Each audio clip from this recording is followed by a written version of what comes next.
Difference between poetry and prose यानी कविता और गद्य के बीच में क्या अंतर है। तो कविता और गद्य लेखन के दो अलग अलग रूप हैं, जिनमें से प्रत्येक की अपनी अपनी विशेषताएं और उद्देश्य हैं। अब हम उनके अंतरों को देखेंगे। पोट्री की स्ट्रक्चर की बात करें तो कविता अक्सर एक विशिष्ट संरचना का पालन करती है, जैसे कि छंद, राइम स्कीम और मीटर। यह मुक्त छंद हो सकता है, लेकिन फिर भी इसमें लयबद्ध गुणवत्ता होती है। दूसरा होता है भाषा। काव्यात्मक भाषा अक्सर अधिक अलंकारिक और प्रतीकात्मक होती है। यह गहरे अर्थों को व्यक्त करने और भावनाओं को जगाने के लिए रूपकों, उपमाओं और अन्य साहित्यिक उपकरणों का उपयोग करती है। तीसरा होता है शब्दों की अर्थव्यवस्था।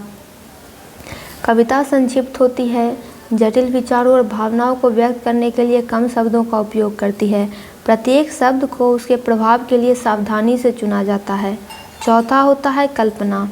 कविता पाठक के मन में ज्वलंत चित्र बनाने के लिए कल्पना पर बहुत अधिक निर्भर करती है।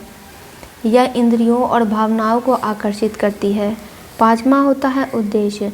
कविता अक्सर भावनात्मक प्रतिक्रिया को जगाने, अमूर्त अवधारणाओं का पता लगाने और सौंदर्य आनंद प्रदान करने का लक्ष्य रखती है। बात करें प्रोज यानी गद्य की, तो इसके स्ट्रक्चर ऐसा होता है कि गद्य वाक्यों और पैराग्राफ के साथ अधिक सीधी संरचना का अनुसरण करता है। यह राइम या मीटर के विशिष्ट पैटर्न का पालन नहीं करता है। दूसरा होता है लैंग्वेज। गद्य में अधिक शाब्दिक और सीधी भाषा का उपयोग किया जाता है। यह विचारों की स्पष्टता और सीधे संचार पर केंद्रित है। तीसरा होता है लंबाई। गद्य लंबा और अधिक विस्तृत हो सकता है, जबकि जिससे विस्तृत विवरण, स्पष्टीकरण और कथाएं हो सकती है। चौथा होता है कथा। गद्य अक्सर एक कहानी कहता है या तार्किक और अनुक्रमिक तरीके से जानकारी प्रस्तुत करता है। यह उपन्यासों, निबंधों, लेखों और बहुत कुछ में पाया जा सकता है। पांचवा है उद्देश्य।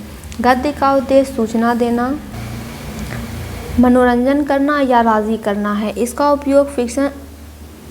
उपयोग फिक्शन से लेकर नॉन फिक्शन तक कई तरह के लेखन के लिए किया जाता है। संक्षेप में, कविता कलात्मक अभिव्यक्ति और भावनात्मक प्रभाव पर अधिक केंद्रित है, जबकि गद्य स्पष्ट संचार और कहानी कहने से अधिक चिंतित है। दोनों रूपों की अपनी अनूठी ताकत है और उनका उपयोग विभिन्न प्रकार के संदेशों और अनुभवों को व्यक्त करने के लिए किया जा सकता है।